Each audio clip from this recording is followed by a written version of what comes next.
Akashvani Devikulam spice FM.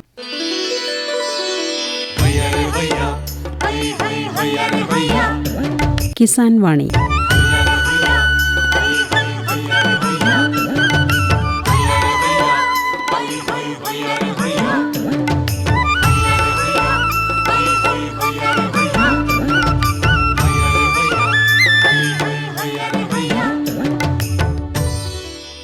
പ്രിയ ശ്രോതാക്കളെ, ഇന്നത്തെ കിസാൻ വാണിയിലേക്ക് സ്വാഗതം.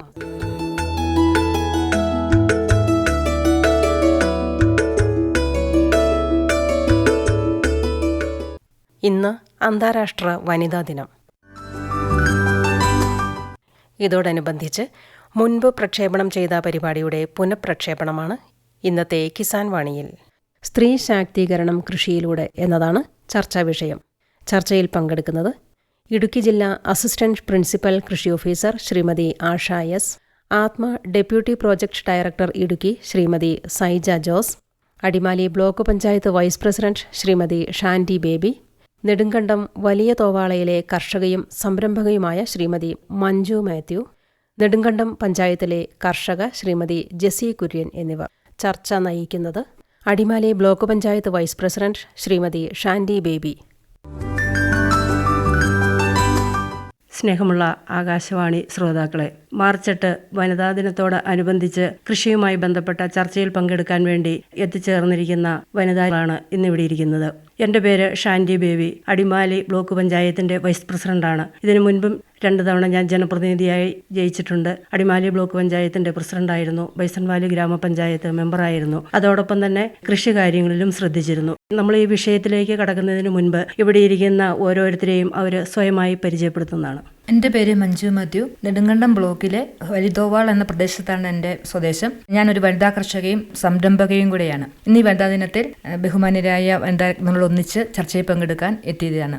എൻ്റെ പേര് ജെസി കുര്യൻ. നെടുങ്കണ്ടം പഞ്ചായത്തിലാണ് താമസം. ഞാൻ നെടുങ്കണ്ടം ബ്ലോക്ക് ഫെഡറേറ്റർ മാർക്കറ്റിന്റെ പ്രസിഡന്റ് ആണ്. കൂടാതെ ഞാൻ 20 വർഷമായി പച്ചക്കറി കൃഷി ചെയ്യുന്ന ഒരു കർഷക കൂടിയാണ്. എൻ്റെ പേര് ആശ. ഞാൻ കൃഷി വകുപ്പിൽ ഇടുക്കി ജില്ലയുടെ അസിസ്റ്റന്റ് പ്രിൻസിപ്പൽ അഗ്രികൾച്ചറൽ ഓഫീസറായിട്ട് ജോലി ചെയ്തു വരുന്നു. എൻ്റെ പേര് സൈജ. ഞാൻ ഇടുക്കി ജില്ലയിലെ കേന്ദ്ര സർക്കാർ നേതൃത്വം നൽകുന്ന ആത്മ പ്രൊജക്ട് ഡയറക്ടറേറ്റിൽ പ്രൊജക്ട് ഡയറക്ടറായിട്ട് ജോലി ചെയ്യുന്നു. കൃഷിയുമായി ബന്ധപ്പെട്ട് നിരവധി മേഖലയിൽ പ്രവർത്തിക്കുന്ന വനിതാ രത്നങ്ങളാണ് നമ്മളോടുകൂടി ഇന്ന് ഈ ചർച്ചയിൽ പങ്കെടുക്കുവാൻ വേണ്ടിയിട്ട് എത്തിച്ചേർന്നിരിക്കുന്നത്. എങ്ങനെയാണ് സ്ത്രീ ശാക്തീകരണം കൃഷിയുമായി ബന്ധപ്പെട്ട് നമുക്ക് മുന്നോട്ട് കൊണ്ടുപോകാൻ സാധിക്കുന്നത്? മാഡത്തിൻ്റെ അഭിപ്രായം എന്താണ്? കൃഷി എന്നത് സ്ത്രീയോ പുരുഷനോ എന്നില്ല, മനുഷ്യനുമായ അഭേദ്യമായ ബന്ധമുള്ള ഒന്നാണ്. പുരുഷനോടൊപ്പം തന്നെ കാർഷിക മേഖലയിൽ സ്ത്രീകളും നിലനിന്നിരുന്ന ഒരു പാരമ്പര്യമാണ് നമുക്കുണ്ടായിരുന്നത്. ഇടക്കാലം കൊണ്ട് സ്ത്രീകൾ കുറച്ച് കാർഷിക മേഖലയിൽ നിന്ന് പുറകോട്ട് പോവുകയും കുടുംബിനികൾ മാത്രമായി ഒതുങ്ങിപ്പോവുകയും ചെയ്യുന്ന ഒരു സാഹചര്യം ഉണ്ടായിരുന്നു. അതിൽ നിന്നും വ്യത്യസ്തമായി ഇന്ന് സ്ത്രീകൾ കാർഷിക മേഖലയിലേക്ക് കൂടുതലായിട്ട് ഇറങ്ങി പുറപ്പെടുന്ന, അല്ലെങ്കിൽ കൂടുതലായിട്ട് അതിൽ അവർ മുഴുകുന്ന ഒരു സാഹചര്യമാണ് നിലനിൽക്കുന്നത്. ഈ സാഹചര്യത്തിൽ നമുക്ക് അവർക്ക് ആവശ്യമായ എല്ലാ പിന്തുണയും നൽകിക്കൊണ്ട് അവരോടൊപ്പം കൃഷി വകുപ്പ് ഇന്നും നിലകൊള്ളുന്നുണ്ട്. ഈ ഒരു സാഹചര്യത്തിൽ വനിതാ കർഷകർക്ക് വരുന്ന പ്രശ്നങ്ങളിൽ വളരെ സജീവമായി ഇടപെടുന്നതിന് വകുപ്പിന് സാധിക്കുന്നുണ്ട്. വനിതാ കർഷകര് കുറെ കൂടെ ആക്റ്റീവായിട്ട് പഴയ കാലത്ത് നിന്ന് മുന്നോട്ട് വന്നിട്ടുണ്ട് എന്നുള്ളൊരു അഭിപ്രായമാണ് മാഡം പറഞ്ഞത്. ഇത് കൃഷി വകുപ്പുമായി ബന്ധപ്പെടുത്തുമ്പോൾ ഏത് രീതിയിലാണ് വനിതാ കർഷകർ മുന്നോട്ട് വന്നിരിക്കുന്നത് എന്നാണ് മാഡത്തിന്റെ അഭിപ്രായം? അതായത് ഇപ്പം സൈജ മാഡം പറഞ്ഞെടുത്തു എന്ന് തന്നെ തുടങ്ങാം. അതായത് നമ്മളൊരു യന്ത്രവൽക്കരണം എന്ന് പറഞ്ഞിട്ട് നമ്മളൊരു കുറച്ച് കാലങ്ങൾക്ക് മുമ്പ് യന്ത്രവൽക്കരണം ആരംഭിച്ചു കൃഷിയിൽ. ആ സമയത്താണെന്ന് വ്യക്തമായിട്ട് പറയാൻ പറ്റും. പുരുഷന്മാർ മുന്നോട്ട് കൂടുതൽ പോവുകയും സ്ത്രീകൾ പേടിയോടെ യന്ത്രങ്ങളെ കാണുന്ന ഒരു സംവിധാനം ഉണ്ടാകുകയും ചെയ്തു. ആ ഒരു സാഹചര്യത്തിലാണ് സ്ത്രീകൾ പിന്നോട്ട് മാറിയെന്നാണ് മനസ്സിലാവുന്നത്. അപ്പോൾ ഇപ്പോൾ എന്ന് പറയുമ്പോൾ നമ്മുടെ കാർഷിക കർമ്മസേനയുണ്ട്, തൊഴിൽ സേനകളുണ്ട്, അതുപോലെ ഒരുപാട് യന്ത്ര സംവിധാനങ്ങൾക്കുള്ള പരിശീലനങ്ങൾ നമ്മൾ സ്ത്രീകൾക്ക് നൽകുന്നുണ്ട്. അപ്പോൾ ഈ പരിശീലനങ്ങൾ എല്ലാം ഉൾക്കൊണ്ടുകൊണ്ട് കൂടുതൽ സ്ത്രീകൾ ഇപ്പം തന്നെ കാർഷിക കർമ്മസേനയിലൊക്കെ ധാരാളം സ്ത്രീകൾ പ്രവർത്തിക്കുന്ന പല സ്ഥലങ്ങളും നമുക്ക് നന്നായിട്ട് അറിയാം. അപ്പോൾ ആ സ്ഥലങ്ങളിലൊക്കെ ഒരുപാട് കൃഷി മുന്നോട്ട് പോയിട്ടുള്ളതായിട്ട് നമുക്ക് അറിയുന്നുണ്ട്. അപ്പോൾ ഈ ഒരു സാഹചര്യത്തിൽ കൂടുതൽ സ്ത്രീ കർഷകരെ എത്രമാത്രം വൈദഗ്ധ്യമുള്ളവരാക്കുക എന്നുള്ളതാണ്. അതായത് അവരുടെ നിയന്ത്രണത്തിലാവണം ആ സംവിധാനം. അങ്ങനെ വരണം എന്നുണ്ടെങ്കിൽ അവരിതിൽ ആദ്യം മുതൽ അവസാനം വരെയുള്ള ഇതിന്റെ സാങ്കേതിക സംവിധാനങ്ങൾ അറിഞ്ഞിരിക്കണം. അതിനുള്ള നല്ല പരിശീലനം കൃഷി വകുപ്പ് ഇപ്പോൾ നടത്തി വരുന്നുണ്ട്. അപ്പം മേഡം പറഞ്ഞത് യന്ത്രവൽക്കരണം വന്ന സമയത്ത് വനിതകൾ കുറച്ച് കൃഷിയിൽ നിന്ന് പുറകോട്ട് പോവുകയും അതിന് കൂടുതൽ ട്രെയിനിങ് ലഭിച്ച് പരിശീലനങ്ങൾ ലഭിച്ചതിന് ശേഷം വനിതകൾ കൂടുതൽ മുന്നോട്ട് വന്ന് ഇപ്പം വളരെ സജീവമായിട്ട് കൃഷിയിൽ നിൽക്കുന്നുണ്ടെന്നാണ് പറഞ്ഞത്. അപ്പോൾ ഒരു വനിതാ സംരംഭക എന്നുള്ള നിലയിൽ എന്താണ് പറയാനുള്ളത്? തീർച്ചയായും മാഡം പറഞ്ഞതിനോട് ഞാൻ 100% യോജിക്കുന്നു. ഇപ്പോൾ കൂടുതൽ സ്ത്രീകളും കാർഷിക രംഗത്തേക്ക് ഇറങ്ങിയിട്ടുണ്ട്. കാരണം ഇപ്പോൾ നമുക്ക് ഇവിടെ ലഭിച്ചുകൊണ്ടിരിക്കുന്ന പച്ചക്കറികൾ നേരത്തെ എന്ന് പറഞ്ഞാൽ തമിഴ്നാട്ടിൽ നിന്നൊക്കെ ഇറങ്ങുന്ന വിഷമയമായ പച്ചക്കറികളായിരുന്നു. അപ്പോൾ അതിൽ നിന്നൊരു വ്യത്യാസം വരാൻ വേണ്ടിയിട്ട് നമുക്ക് സ്വയമായിട്ട് പച്ചക്കറി കൃഷി ചെയ്യണം എന്നുള്ളൊരു ബോധവൽക്കരണം തന്നത് തന്നെ കൃഷി വകുപ്പാണ്. അവരത് കൂടുതൽ നമ്മളെ ഒന്ന് വ്യാപകമായ രീതിയിൽ കൃഷി ചെയ്യാനായിട്ടുള്ള ഒരു പ്രോത്സാഹനം തന്നോടുകൂടി ഒരുപാട് സ്ത്രീജനങ്ങൾ കൃഷിയിലേക്ക് ഇറങ്ങിയിട്ടുണ്ട്. ഇപ്പം പറയുകയാണെങ്കിൽ എന്നെ സംബന്ധിച്ച് ഞാൻ 20 വർഷത്തോളമായി പച്ചക്കറി കൃഷി ചെയ്യാൻ തുടങ്ങിയിട്ട് അത് ഞാൻ എൻ്റെ വീട്ടുവളപ്പിൽ ചെറുതായിട്ട് ചെയ്യാൻ തുടങ്ങി. അത് വളരെ വിജയകരമായി. അപ്പം നമ്മൾ ഉൽപ്പാദിപ്പിക്കുന്നത് തീർത്തും വിഷരഹിതം തന്നെയാണ്. നമ്മൾ ഉൽപ്പാദിപ്പിച്ചത് കഴിക്കുന്ന പോലെ തന്നെ മറ്റുള്ളവർക്കും അത് കൊടുക്കണം, കുറച്ച് ഉണ്ടാക്കി കൊടുക്കണം എന്നൊരു തോന്നലുകൂടി 1 ഏക്കർ സ്ഥലം ആദ്യം പാട്ടത്തിനെടുത്തു, പിന്നെ 1 ഏക്കർ സ്ഥലം പാട്ടത്തിനെടുത്തു. അത് എനിക്ക് വളരെ വലിയ വിജയമായിരുന്നു. ഞങ്ങളിത് ചെയ്യുന്ന കണ്ടപ്പം എൻ്റെ കൂടെ കുറേ സ്ത്രീ ജനങ്ങൾ കൂടി കൃഷി ചെയ്യാനായിട്ട് JLG ഗ്രൂപ്പ് രൂപീകരിച്ചു. അതുകൂടാതെ ഇപ്പം ക്ലസ്റ്റർ രൂപീകരിച്ച് അതിനകത്ത് സ്ത്രീകളും പുരുഷന്മാരും ഉണ്ട്. ഏതാണ്ട് 5 ഹെക്ടർ സ്ഥലത്തോളം ഞങ്ങൾ കൃഷി ചെയ്യുന്നുണ്ട്. അത് ഞങ്ങളുടെ പ്രദേശം എന്ന് പറഞ്ഞാൽ നെടുങ്കണ്ടം പഞ്ചായത്തിന്റെ ഏറ്റവും ദുർഘടമായ പ്രദേശം പൊന്നാമല എന്ന് പറഞ്ഞ സ്ഥലത്ത്. അവിടെ 5 ഹെക്ടർ സ്ഥലത്ത് ഞങ്ങൾ കൃഷി ചെയ്ത് കഴിഞ്ഞ 2021-22 വർഷത്തെ സംസ്ഥാന അവാർഡ് പോലും ഞങ്ങൾ മേടിച്ചെടുക്കുകയുണ്ടായി. ടൺ കണക്കിന് പച്ചക്കറി ഞങ്ങൾ ഉൽപ്പാദിപ്പിച്ച് നെടുങ്കണ്ടം BLFO മാർക്കറ്റിൽ കൊണ്ട് വിറ്റഴിക്കുന്നു.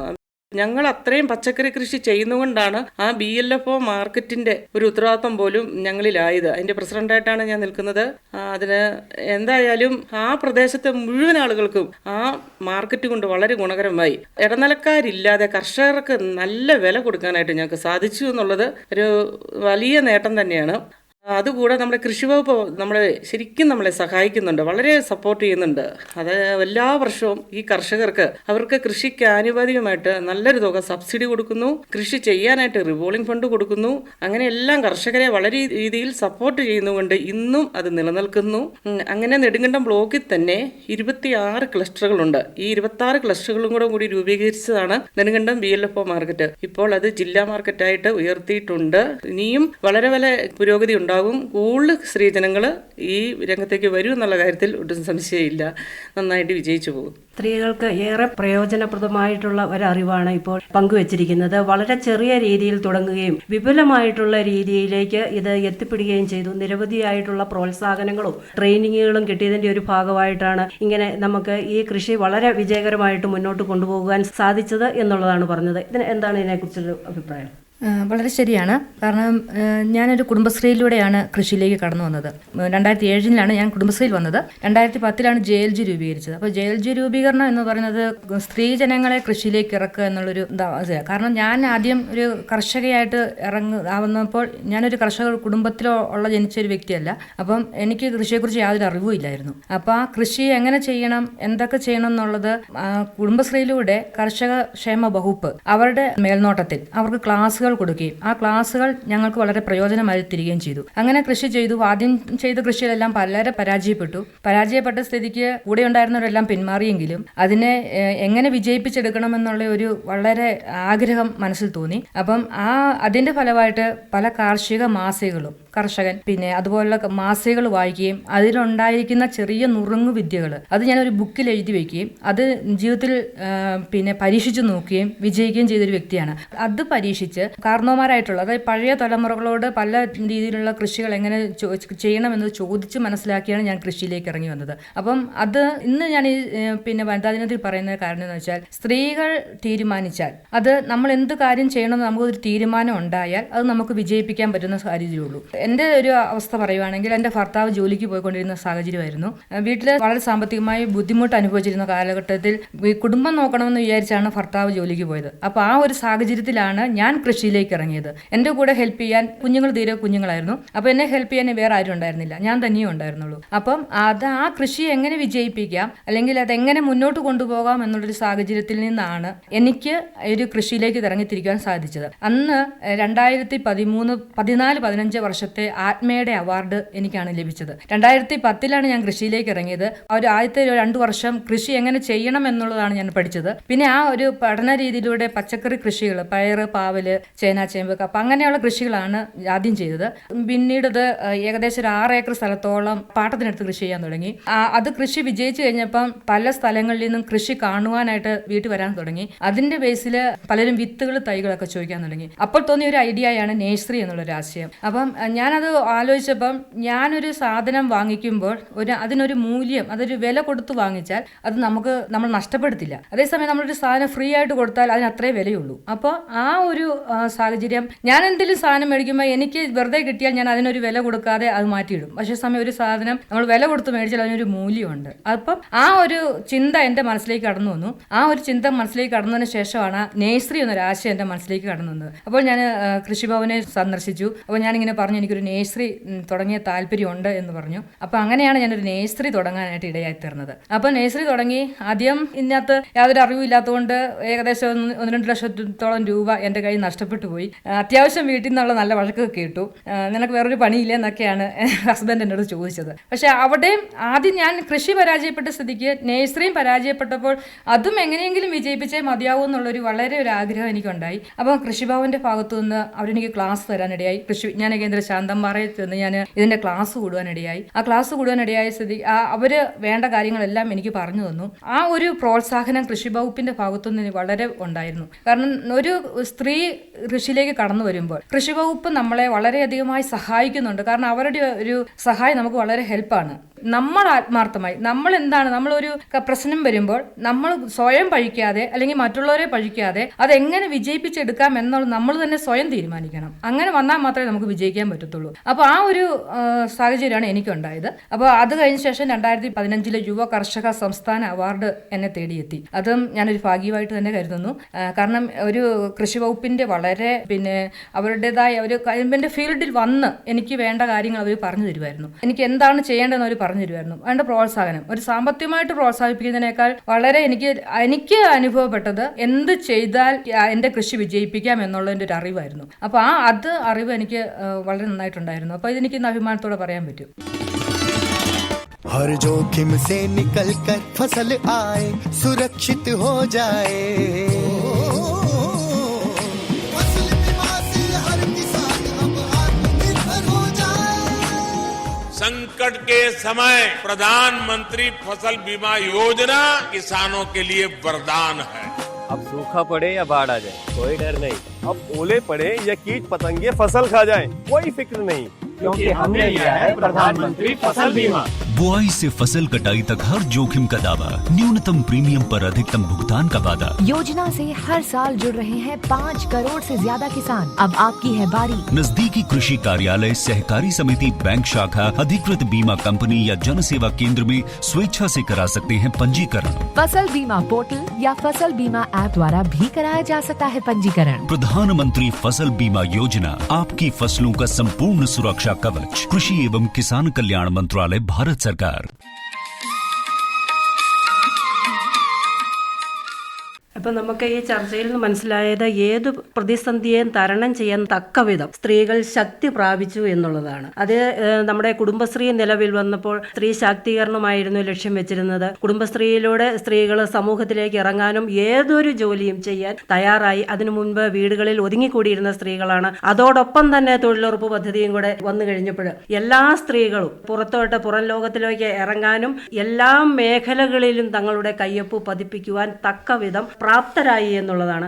അതിനുള്ള ഉത്തമ ഉദാഹരണങ്ങളാണ് ഇപ്പം നമ്മളിവിടെ കേട്ട് കഴിഞ്ഞത്. ഒത്തിരിയേറെ പ്രതിസന്ധിയിൽ നിന്നും നിരവധിയായ അവാർഡുകൾ ഇവർക്ക് വാങ്ങിക്കൂട്ടുന്നതിന് വേണ്ടി സാധിച്ചു. അപ്പോൾ നമ്മൾ മനസ്സിലാക്കേണ്ട ഒരു കാര്യം എന്ന് പറഞ്ഞാൽ പ്രോത്സാഹനവും ട്രെയിനിങ്ങും ഉണ്ടെങ്കിൽ ഈ മേഖലയിൽ വളരെ വിജയകരമായിട്ട് തൊഴിൽ മേഖലയിൽ നമുക്ക് പിടിച്ചു നിൽക്കുവാനായിട്ട് സാധിക്കും എന്നുള്ള ഒരു ഉറപ്പ് നമുക്ക് സ്ത്രീകൾക്കുണ്ടെന്നുള്ളതാണ്. സ്ത്രീ സമത്വം എന്നൊക്കെ നമ്മൾ പറയുമ്പോൾ പോലും കാർഷിക മേഖലയിൽ ഒരിക്കലും സ്ത്രീ സമത്വം നിലവിൽ വന്നിട്ടില്ല എന്നുള്ളതാണ്. കാരണം ഇപ്പോഴും പുരുഷ മേധാവിത്വമാണ് കാർഷിക മേഖല കൈയടക്കിക്കൊണ്ടിരിക്കുന്നത്. ആ മേഖലയിലേക്കാണ് നമ്മുടെ സ്ത്രീകൾ ഇടിച്ചു കയറി നമ്മുടെ കയ്യൊപ്പ് അവിടെ പതിപ്പിക്കുവാൻ തക്കവിധം യോഗ്യത നേടിയിരിക്കുന്നത്. അപ്പോൾ ആ രീതിയിലുള്ള പ്രവർത്തനങ്ങളാണ് നമ്മൾ കാഴ്ചവെക്കുന്നത്. നമുക്കറിയാം, ബ്ലോക്ക് പഞ്ചായത്തിലാണെങ്കിൽ പോലും വനിതകൾക്ക് നമ്മൾ ഒരു നിശ്ചിത ശതമാനം പൈസ മാറ്റിവെക്കണം. അത് ഇതുപോലെ ഗ്രൂപ്പ് സംരംഭങ്ങൾക്കാണ് നമ്മൾ പൈസ കൊടുക്കുന്നത്. ഗ്രൂപ്പ് സംരംഭങ്ങൾക്ക് പൈസ കൊടുത്തു കഴിയുമ്പോൾ ഗ്രൂപ്പായിട്ട് ഇപ്പം നേരത്തെ 5 പേരടങ്ങുന്ന ഗ്രൂപ്പുകളായിരുന്നു. ഇപ്പോൾ നമ്മൾ 2 പേരടങ്ങുന്ന ഗ്രൂപ്പുകളെ സെലക്ട് ചെയ്തുകൊണ്ട് അവർ കൃഷി ചെയ്യുന്നതിന് അനുസൃതമായിട്ട് നമുക്ക് പൈസ കൊടുക്കുവാനായിട്ട് സാധിക്കും. അതുപോലെ തന്നെ ഇൻഡസ്ട്രിയൽ ഡെവലപ്മെന്റ് ഓഫീസുമായിട്ട് ബന്ധപ്പെട്ട് നമ്മൾ പൈസ കൊടുക്കുന്നുണ്ട്. അത് എന്ന് പറഞ്ഞാൽ മെഷീനറി ഉപയോഗിച്ച് ചെയ്യുന്ന പ്രവർത്തനങ്ങൾക്ക് ഗ്രൂപ്പുകൾക്ക് നമ്മൾ പൈസ കൊടുക്കുന്നുണ്ട്. പക്ഷേ ആ ഗ്രൂപ്പുകളെയൊക്കെ കണ്ടെത്തുവാൻ പലപ്പോഴും നമുക്ക് സാധിക്കുന്നില്ല എന്നുള്ളതാണ് ഈ മെഷീനറി ഉപയോഗിച്ചുള്ള കാരണം. എന്ന് വെച്ചാൽ അതിൻ്റെ ഒരു ട്രെയിനിങ്ങിന്റെ കുറവായിരിക്കാം അതിന് കാരണമെന്ന് നമ്മൾ വിചാരിക്കുന്നു. അതുപോലെ തന്നെ നമ്മൾ കാർഷിക മേഖലയിൽ നേരിട്ടുകൊണ്ടിരിക്കുന്ന ഒരു പ്രതിസന്ധിയാണ് മാർക്കറ്റിംഗ്. നമ്മൾ ഉൽപ്പാദിപ്പിക്കുന്ന വസ്തുക്കൾക്ക് അതിന് തക്ക രീതിയിലുള്ള പ്രതിഫലം നമുക്ക് ലഭിക്കുന്നില്ല എന്നുള്ള ഒരു പരാതി പലപ്പോഴും നമ്മുടെ ഇടയിൽ നിന്ന്, കർഷകരുടെ ഇടയിൽ നിന്ന് നമുക്ക് കേൾക്കുവാനായിട്ട് സാധിക്കുന്നുണ്ട്. അത് എന്ന് പറഞ്ഞാൽ ഒരു സാധനം നമ്മൾ ഉൽപ്പാദിപ്പിച്ച് അതുപോലെ തന്നെ കൊടുക്കുന്നതിൻ്റെ ഒരു പ്രശ്നമാണെന്ന് എനിക്ക് തോന്നുന്നു. ഒരു സാധനത്തിൽ നിന്ന് പല വസ്തുക്കളാക്കി മാറ്റി, അതായത് ഉദാഹരണത്തിന് ചക്കയാണെങ്കിൽ തന്നെ ചക്കയുടെ ഒത്തിരി ഉപ ഉൽപ്പന്നങ്ങൾ നമുക്ക് ഉണ്ടാക്കുവാനായിട്ടും അവ മാർക്കറ്റിംഗ് നടത്തുവാനായിട്ടും നമുക്ക് സാധിക്കുന്നുണ്ട്. പക്ഷേ അതിന് വേണ്ട ട്രെയിനിങ്, വേണ്ട മെഷീനറി, അതുപോലെ തന്നെ ഇതിന് കണ്ടെത്തേണ്ട പൈസ, അതൊക്കെ ഒരു പ്രശ്നമായിട്ട് പലപ്പോഴും നമ്മുടെ സമൂഹത്തിൽ മാറാറുണ്ട്. അതിനെക്കുറിച്ചുള്ള അഭിപ്രായം എന്താണ്? പ്രധാനമായിട്ടും നമുക്ക് 3 കാര്യങ്ങളിലാണ് സ്ത്രീകൾക്ക് ഏറ്റവും നന്നായി ശോഭിക്കാനായിട്ട് സാധിക്കുന്നത്. ഒന്ന്, നമ്മുടെ കൃഷിയിടങ്ങളിൽ നമ്മുടെ കൃഷി ചെയ്യുക എന്നുള്ളത്. ഒരു വനിത കൃഷി ചെയ്തു കഴിഞ്ഞാൽ ആ കുടുംബം നമുക്ക് ഉറപ്പായിട്ടും പറയാൻ സാധിക്കും അവരുടെ കുടുംബാംഗങ്ങൾക്ക് വളരെ നല്ല ഭക്ഷണം ലഭിക്കുന്നുവെന്ന് നമുക്ക് ഉറപ്പാക്കാൻ സാധിക്കും. അതോടൊപ്പം തന്നെ മറ്റുള്ളവർക്കും അത് ഒരു വനിതാ കർഷകർക്ക് പ്രൊവൈഡ് ചെയ്യാൻ സാധിക്കും എന്നുള്ളത് ഉറപ്പായ കാര്യമാണ്. അപ്പോൾ ഒന്ന്, കൃഷിയിൽ വനിതകൾ കൂടുതലായിട്ട് ശ്രദ്ധ വയ്ക്കുക, കൂടുതലായിട്ട് ഇറങ്ങുക. രണ്ടാമത് നമുക്ക് ചെയ്യാൻ പറ്റുന്ന പ്രധാന ഒരു കാര്യം, നമ്മുടെ കാർഷിക യന്ത്രങ്ങളുടെ ഉപയോഗം ഏറ്റവും നന്നായി കൈകാര്യം ചെയ്യാനായിട്ട് നമ്മുടെ വനിതകൾ പ്രാപ്തരാണ്. അവര് അതിലേക്ക് നല്ല രീതിയിൽ ഇറങ്ങി പുറപ്പെട്ടാൽ അവർക്ക് തിരിഞ്ഞു നോക്കേണ്ട ഒരു ആവശ്യം വരുന്നില്ല. കാർഷിക ഉപകരണങ്ങളുടെ ഉപയോഗം കൂടുതലായിട്ട് നമുക്ക് വനിതകളിലൂടെ മുന്നേറ്റം സൃഷ്ടിക്കാനായിട്ട് നമുക്ക് സാധിക്കും. അതോടൊപ്പം തന്നെ മൂന്നാമത്, ഏറ്റവും ഭംഗിയായിട്ട് വനിതകൾക്ക് ശ്രദ്ധ കേന്ദ്രീകരിക്കാനും പതിപ്പിക്കാനും പറ്റിയ ഒരു മേഖലയാണ് അഗ്രികൾച്ചർ മാർക്കറ്റിംഗ്. ആ മാർക്കറ്റിംഗ് ഒരു സംരംഭകയാവുക എന്നുള്ള ഒരു ലക്ഷ്യത്തോടു കൂടി ഏത് വനിതയും പ്രവർത്തിച്ചാൽ അവർക്കതിൽ വിജയിക്കാൻ സാധിക്കും എന്നുള്ളതിനുള്ള ഉദാഹരണങ്ങളാണ് നമ്മളോട് ഇപ്പോൾ സംസാരിച്ച മഞ്ജുവും അതുപോലെ തന്നെ ജെസ്സിയും പങ്കുവച്ചത്. ഈ ഒരു കാര്യം ഏത് വനിതകൾക്കും ഭാവിയിൽ ഉപയോഗപ്രദവുമാണ്. അവർക്ക് ഈ ഒരു സംരംഭകരാകാനുള്ള ഇന്നത്തെ ഒരു നമുക്കറിയാം മാധ്യമ ലോകവും വളരെയധികം വിശാലമായ ഒരു സാഹചര്യത്തിൽ വനിതകൾക്ക് ഇതിന് തീർച്ചയായിട്ടും സാധിക്കും. ഈ 3 കാര്യങ്ങളിൽ വനിതകളെ പ്രാപ്തരാക്കുക എന്നൊരു ലക്ഷ്യത്തോടു കൂടിയാണ് സംസ്ഥാന കൃഷി വകുപ്പും അതോടൊപ്പം തന്നെ അഗ്രികൾച്ചർ ടെക്നോളജി മാനേജ്മെന്റ് ഏജൻസിയും പ്രവർത്തിക്കുന്നത്. കൃഷി രീതികൾക്കും അതുപോലെ തന്നെ സംസ്കരണത്തിനും വാല്യൂ അഡീഷനും അതോടൊപ്പം തന്നെ മെഷീനറികൾ ഉപയോഗിക്കുന്നതിലും വിവിധ മേഖലയിൽ പ്രവർത്തിക്കുന്ന വനിതകൾക്ക് അല്ലെങ്കിൽ പ്രവർത്തിക്കാൻ ആഗ്രഹിക്കുന്ന വനിതകൾക്ക് ആവശ്യമായ പരിശീലനങ്ങൾ, നിർദ്ദേശങ്ങൾ, അവരെ മാതൃകാ പ്രദർശനങ്ങൾ, അതോടൊപ്പം തന്നെ ഇങ്ങനെ വളരെ സക്സസ്ഫുൾ ആയിട്ടുള്ള മോഡൽസിനെ വനിതകളായ കർഷകർക്ക് കാണിച്ചു കൊടുക്കുന്നതിനുള്ള പഠനയാത്രകൾ എന്നിവയെല്ലാം ആത്മ പ്രൊജക്ട് ഡയറക്ടറേറ്റിന്റെ ഭാഗമായി നിർവഹിക്കുന്നുണ്ട്. അതോടൊപ്പം തന്നെ സംരംഭകരായ കർഷകർക്ക് ആവശ്യമായ വാല്യൂ അഡീഷൻ പ്രോഗ്രാംസിന് ആവശ്യമായ സബ്സിഡികൾ, അതുപോലെ തന്നെ പുതിയ നഴ്സറികൾ, ഇങ്ങനെയുള്ള കാര്യങ്ങൾ തുടങ്ങാനുള്ള സബ്സിഡികൾ, അവർക്ക് ആവശ്യമായിട്ടുള്ള ബാങ്ക് ലോൺ അവൈൽ ചെയ്യാനുള്ള AIF സ്കീം, ഇങ്ങനെയുള്ള എല്ലാ പദ്ധതികളും കൃഷി വകുപ്പ് മുഖേന നടപ്പിലാക്കുന്നുണ്ട്. ഇതിന്റെ ഏകോപനം തോടു കൂടിയാണ് ഈ പ്രവർത്തനങ്ങളെല്ലാം കൃഷി വകുപ്പ് മുന്നോട്ട് കൊണ്ടുപോയിക്കൊണ്ടിരിക്കുന്നത്. വനിതകളായ കർഷകർക്ക് ആവശ്യമായ എല്ലാ നിർദ്ദേശങ്ങൾക്കും കൃഷി വകുപ്പും ആത്മയും എപ്പോഴും കർഷകരുടെ കൂടെ ഉണ്ടായിരിക്കുന്നതാണ്. ഇപ്പം മാഡം പറഞ്ഞത് വനിതാ കർഷകർക്ക് ആവശ്യമായിട്ടുള്ള പ്രോത്സാഹനങ്ങളും സഹായങ്ങളും ചെയ്യുന്നതിന് വേണ്ടി കൃഷി വകുപ്പും ആത്മയും എപ്പോഴും വനിതാ കർഷകരോടുകൂടി ഉണ്ടായിരിക്കുമെന്നതാണ്. പക്ഷേ നമ്മുടെ ഇടയിൽ ജനങ്ങൾ, സ്ത്രീകൾ അനുഭവിക്കുന്ന ഒരു പ്രശ്നം എന്ന് പറഞ്ഞാൽ ഇതൊന്നും അവരിൽ എത്തിപ്പെടുന്നില്ല എന്നുള്ളതാണ്. ഇങ്ങനെ കൃഷി വകുപ്പ് വഴിയും അല്ലാതെ മറ്റ് സ്ഥാപനങ്ങൾ വഴിയും നിരവധിയായിട്ടുള്ള സബ്സിഡികൾ അല്ലെങ്കിൽ ലോണുകൾ അല്ലെങ്കിൽ ക്ലാസ്സുകൾ, പ്രോത്സാഹനങ്ങളൊക്കെ കൊടുക്കുമ്പോഴും ഇതൊന്നും ഇതിനർഹതപ്പെട്ട സ്ത്രീകളുടെ കൈകളിലെത്തും രേഖപ്പെടുത്തുവോ അവരറിയുകയോ ചെയ്യുന്നില്ല എന്നുള്ള ഒരു പരാതി പൊതുവേ കേൾക്കുന്നുണ്ട്. കാരണം ഓരോ കാര്യങ്ങളും നമ്മൾ പറയുമ്പോൾ പിന്നീട് ഒരുപാട് നാൾ കഴിഞ്ഞാണ് ഇങ്ങനെ ഒരു സംഭവം ഉണ്ടായിരുന്നു എന്നുള്ളത് സാധാരണക്കാരറിയുന്നത്. അപ്പോൾ അത് സാധാരണക്കാരിൽ എത്തിക്കാൻ എന്തെങ്കിലും മാർഗം ഉണ്ടോ എന്നുള്ളതാണ്. പ്രധാനമായും നമുക്കുള്ളത് നമ്മുടെ പരിശീലന പരിപാടികൾ, അതുപോലെ തന്നെ വനിതകൾക്ക് ആവശ്യമായ പദ്ധതികൾ, ഇവയെക്കുറിച്ചുള്ള എല്ലാ നിർദ്ദേശങ്ങളും കൃഷി വകുപ്പിൽ നിന്ന് കൃഷി വകുപ്പിൻ്റെ ഏറ്റവും താഴെ ഉള്ള കർഷകരോട് ഒട്ടിച്ചേർന്ന് നിൽക്കുന്ന യൂണിറ്റായ കൃഷിഭവനിൽ നിന്നാണ് ഈ എല്ലാ നിർദ്ദേശങ്ങളും കർഷകരിലേക്ക് എത്തുന്നത്. അപ്പോൾ നമുക്ക് പ്രധാനമായിട്ടും നമുക്ക് വനിതകളോടും എല്ലാ കർഷകരോടും ആവശ്യപ്പെടാനുള്ള കാര്യം, എന്താണ് കർഷകൻ ആവശ്യമെന്ന് തീർച്ചയായിട്ടും കടന്നു ചെന്ന് പറയാവുന്ന ഒരിടമായി അവരുടെ കൃഷിഭവനെ അവർ കരുതേണ്ടതായിട്ടുണ്ട്. നമുക്ക് എന്താണ് ആവശ്യം എന്നുള്ളത് നമ്മൾ പറഞ്ഞാൽ അതനുസരിച്ചിട്ടുള്ള പരിശീലനങ്ങൾ കൃഷി ഓഫീസർ അല്ലെങ്കിൽ കൃഷി ഉദ്യോഗസ്ഥർ ആവശ്യപ്പെടുന്നതനുസരിച്ച് നമുക്ക് പരിശീലന കേന്ദ്രങ്ങളിൽ നിന്ന് ലഭ്യമാക്കുവാനായിട്ട് സാധിക്കും. കർഷകർക്കും കർഷക ഗ്രൂപ്പുകൾക്കും പ്രധാനമായിട്ടും നമുക്ക് വൈസ് പ്രസിഡന്റ് പറഞ്ഞതുപോലെ തന്നെ കുടുംബശ്രീ ഗ്രൂപ്പുകൾ, JLG സംഘങ്ങൾ എന്നിവ കൂട്ടമായി പല പരിശീലനങ്ങളും ആവശ്യപ്പെടാറുണ്ട്. നമുക്ക് ആ പരിശീലനങ്ങൾ നടത്തി കൊടുക്കാനായിട്ട് സാധിക്കാറുമുണ്ട്. ഇപ്പോൾ നമ്മൾ തന്നെ ചെയ്യുന്ന പുതുതായിട്ട് നമുക്കിപ്പോൾ വന്നിരിക്കുന്ന 2 പ്രധാന പദ്ധതികൾ നമ്മളിപ്പോൾ SHM പദ്ധതി മുഖേന നമ്മൾ മഷ്റൂം വില്ലേജ് ചെയ്യുന്നുണ്ട്.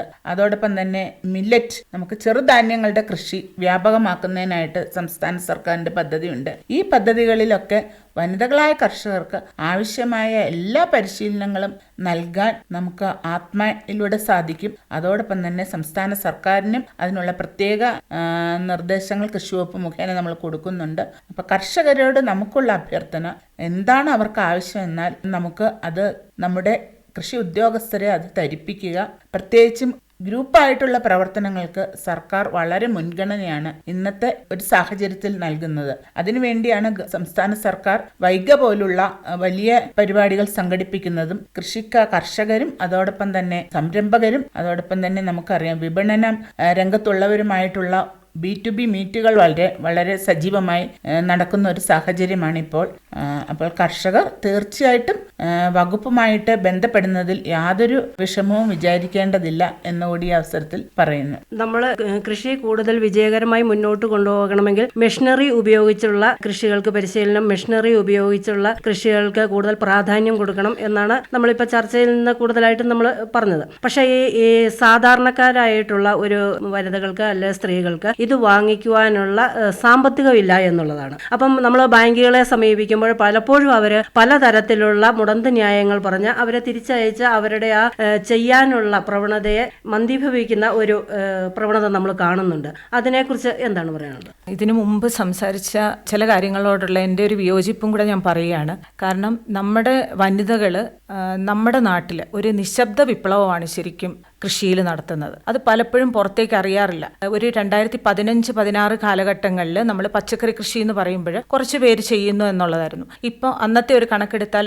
വായിച്ച അറിവ് വെച്ച് പറയുകയാണ്, ഏതാണ്ട് ഒരു 6 ലക്ഷം മെട്രിക് ടണ്ണാണ് നമ്മുടെ പച്ചക്കറി ഉൽപ്പാദനം ഉണ്ടായിരുന്നത്. പക്ഷേ അത് ഈ പച്ചക്കറി വികസന പദ്ധതി, കേരള സർക്കാരിൻ്റെ പല ഘട്ടങ്ങളിലായിട്ട് വന്ന പച്ചക്കറി കൃഷി വികസന പദ്ധതി കഴിഞ്ഞപ്പോൾ ഏതാണ്ട് ഈ സമയത്ത് ഒരു കണക്കെടുക്കുമ്പോൾ ഏതാണ്ട് 15 ലക്ഷത്തിനടുത്ത് അത് കൂടിയിട്ടുണ്ട്. അപ്പോൾ തന്നെ നമുക്കറിയാം ആ വിപ്ലവം ഉണ്ടാക്കിയത് വനിതകൾ തന്നെയാണ്, ഒരിക്കലും അത് പുരുഷന്മാരല്ല. അതായത് നമ്മുടെ ചെറിയ ചെറിയ ഹോൾഡിങ്സുകളിൽ, അതായത് ചെറിയ ചെറിയ നമ്മുടെ വീടിനോട് ചേർന്നിട്ടുള്ള ടെറസിൽ അല്ലെങ്കിൽ മുറ്റത്ത് അല്ലെങ്കിൽ ബാക്ക് നമ്മുടെ അടുക്കള തോട്ടം എന്ന് പറയുന്ന അങ്ങനെയൊക്കെ ചെയ്തിട്ടുള്ള വനിതകളാണ് ശരിക്കും ആ മുന്നേറ്റം കൊണ്ടുവന്നിരിക്കുന്നത്, സംശയമില്ലാത്ത കാര്യമാണ്. അതുപോലെ നമ്മുടെ ഈ അടുത്ത സമയത്ത് മുഖ്യമന്ത്രിയുടെ ഒരു പ്രയോറിറ്റി പ്രോജക്റ്റ് ഉണ്ടായിരുന്നു, സുഭിക്ഷ കേരളം എന്ന് പറഞ്ഞ പദ്ധതി. അതിൽ നമ്മുടെ റെയിൻ ഷെൽട്ടറുകൾ, മഴമറ, അപ്പം നമ്മളിപ്പോൾ നൂതന സാങ്കേതിക വിദ്യയെ പറ്റിയാണല്ലോ നമ്മൾ പറയുന്നത്. അപ്പോൾ ആ മഴമറകൾ ഏറ്റവും കൂടുതൽ ഉണ്ടാക്കിയത് സ്ത്രീകളാണ്. ഇപ്പോൾ ഏതാണ്ട് 2300-നടുത്ത് മഴമറ ഉണ്ടാക്കിയപ്പോൾ അതിൽ 1500 എണ്ണവും സ്ത്രീകളുടെ സംഭാവനയായിരുന്നു. അപ്പോൾ നമ്മൾ ഒരിക്കലും വനിതകൾ ഇതിനകത്ത്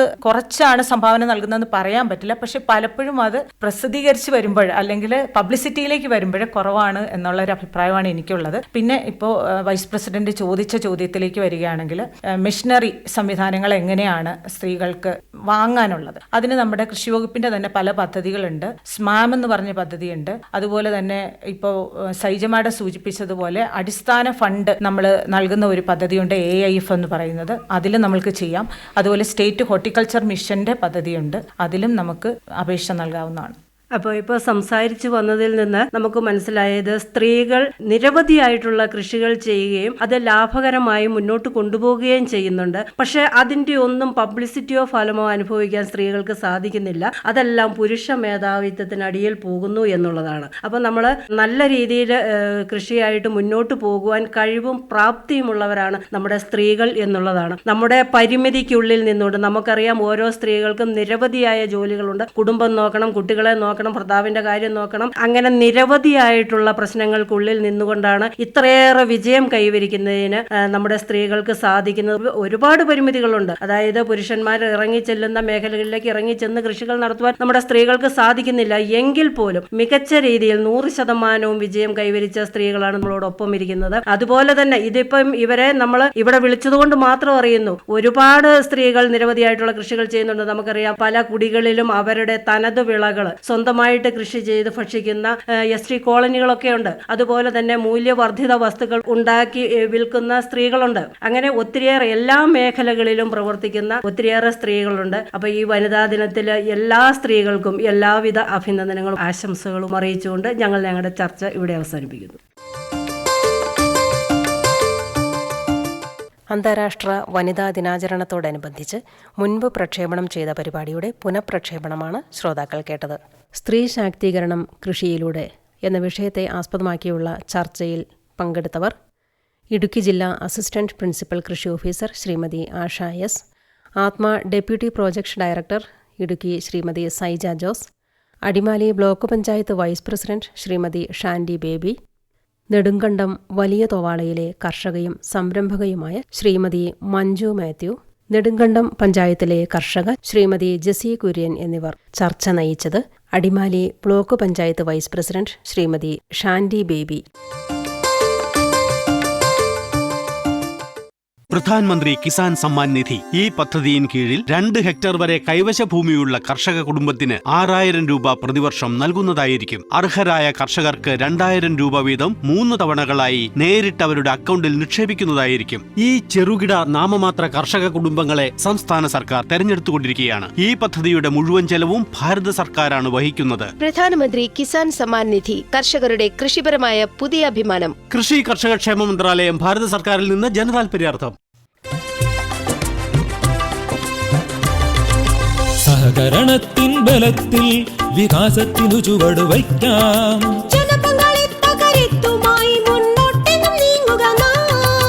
ജനകോടിയിൽ ഈ വിപ്ലവം ഉണർത്തിയല്ലോ വിശ്വാസം. നാം ഒത്തുചേർന്ന വികാസത്തിനെ പതാക പറത്തിടാം. സഹകരണം നമ്മുടെ വികാസത്തിൻ പ്രതീകം.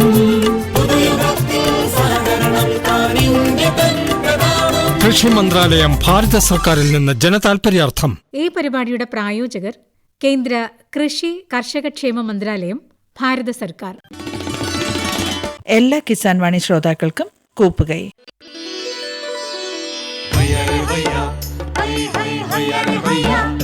കിസാൻ വാണി സമാപിക്കുന്നു.